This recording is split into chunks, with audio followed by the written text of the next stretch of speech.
شروع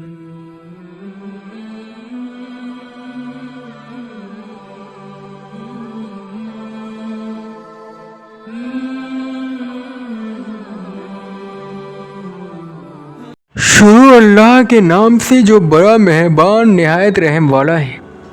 حامیم، قسم ہے اس واضح کتاب کی، ہم نے اسے عربی زبان کا قرآن بنایا ہے تاکہ تم سمجھو۔ ہاں بے شک یہ اصل کتاب ہمارے پاس ہے، بلند اور پر حکمت۔ کیا ہم تمہاری نصیحت اسی نظر پھیر لیں گے کہ تم حد سے گزرنے والے ہو؟ اور ہم نے اگلے لوگوں میں کتنے ہی نبی بھیجے، اور ان لوگوں کے پاس کوئی نبی نہیں آیا جس کا انہوں نے مذاق نہ اڑایا ہو۔ پھر جو لوگ ان سے زیادہ طاقتور تھے انہیں ہم نے ہلاک کر دیا، اور اگلے لوگوں کی مثالیں گزر چکی۔ اور اگر تم ان سے پوچھو کہ آسمانوں اور زمین کو کس نے پیدا کیا تو وہ ضرور کہیں گے کہ انہیں زبردست جانے والوں نے پیدا کیا، جس نے تمہارے لیے زمین کو فرش بنایا اور اس میں تمہارے راستے بنائے تاکہ تم راہ پاؤ، اور جس نے آسمان سے پانی اتارا ایک اندازے کے ساتھ، پھر ہم نے اس سے مردہ زمین کو زندہ کر دیا، اسی طرح تم نکالے جاؤ گے۔ اور جس نے تمام قسمیں بنائی اور تمہارے لیے وہ کشتیاں اور چوپائے بنائے جن پر تم سوار ہوتے ہو تاکہ تم ان کے پیٹھ پر جم کر بیٹھو، پھر تم اپنے رب کی نعمت کو یاد کرو اور کہو کہ پاک ہے وہ جس نے ان چیزوں کو ہمارے وش میں کر دیا، اور ہم ایسے نہ تھے کہ انہیں قابو میں کرتے، اور بے شک ہم اپنے رب کی طرف لوٹنے والے ہیں۔ اور لوگوں نے اللہ کے بندوں میں سے اللہ کا انش ٹھہرایا، بے شک انسان اللہ کا ناشکرا ہے۔ کیا اللہ نے اپنی مخلوقات میں سے بیٹیاں پسند کی اور تمہیں بیٹوں سے نوازا؟ اور جب ان میں سے کسی کو اس چیز کی خبر دی جاتی ہے تو اس کا چہرہ سیاہ پڑ جاتا ہے، وہ غم سے بھر جاتا ہے۔ کیا وہ جو آرائش میں پرورش پائے اور جھگڑے میں بات نہ کر سکے، اور فرشتے جو رحمان کے بندے ہیں انہیں بیٹیاں ٹھہرایا،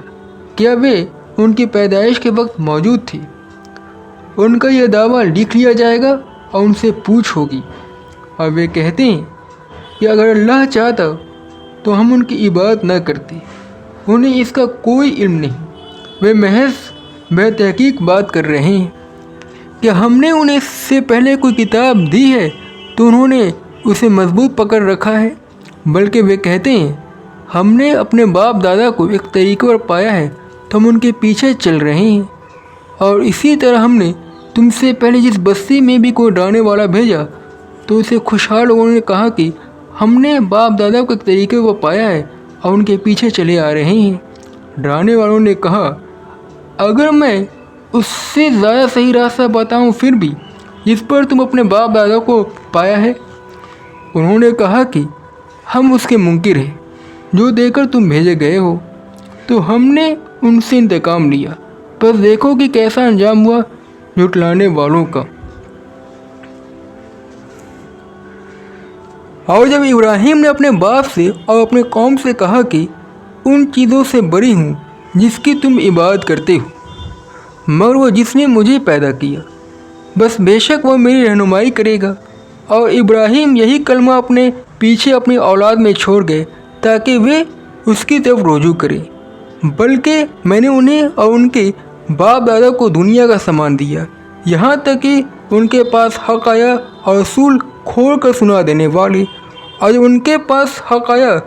تو انہوں نے کہا یہ تو جادو ہے اور ہم اس کے منکر ہیں۔ اور انہوں نے کہا کہ یہ قرآن دونوں بستیوں میں سے بڑے آدمیوں پر کیوں نہیں اتارا گیا؟ کیا یہ لوگ تیرے رب کی رحمت کو تقسیم کرتے ہیں؟ دنیا کی زندگی میں ان کی روزی کو تو ہم نے تقسیم کر دیا ہے، اور ہم نے ایک کو دوسرے فوقیت دی ہے تاکہ وہ ایک دوسرے سے کام لیں، اور تیرے رب کی رحمت اس سے بہتر ہے جو یہ جمع کر رہے ہیں۔ اور اگر یہ بات نہ ہوتی کہ سب لوگ ایک ہی طریقے کے ہو جائے تو لوگ اللہ کا انکار کرتے ہیں، تو ان کے لیے ہم ان کے گھروں کی چھتیں چاندی کی بنا دیتے اور زینے بھی جن پر وہ چڑھتے ہیں، اور ان کے گھروں کی کیوار بھی اور تخت بھی جن پر وہ تکیہ لگا کر بیٹھتے ہیں، اور سونے کے بھی، اور یہ چیزیں تو صرف دنیا کی زندگی کی سامان ہیں، اور آخرت تیرے رب کے پاس متقیوں کے لیے ہے۔ اور جو شخص رحمان کی نصیحت سے اعراض کرتا ہے تو اس پر ایک شیطان مسلط کر دیتے ہیں، بس وہ اس کا ساتھی بن جاتا ہے اور انہیں راہ حق سے روکتے رہتے ہیں، اور یہ لوگ سمجھتے ہیں کہ ہدایت پر ہیں، یہاں تک کہ جب ہمارے پاس آئے گا تو کہے گا کہ کاش میرے اور تیرے درمیان مشرق اور مغرب کا فاصلہ ہوتا، بس کیا ہی برا ساتھی تھا، اور جب کہ تم ظلم کر چکے تھے تو آج یہ بات تمہیں کچھ بھی فائدہ نہیں دے گی کہ تم عذاب میں ایک دوسرے کے شریک ہو۔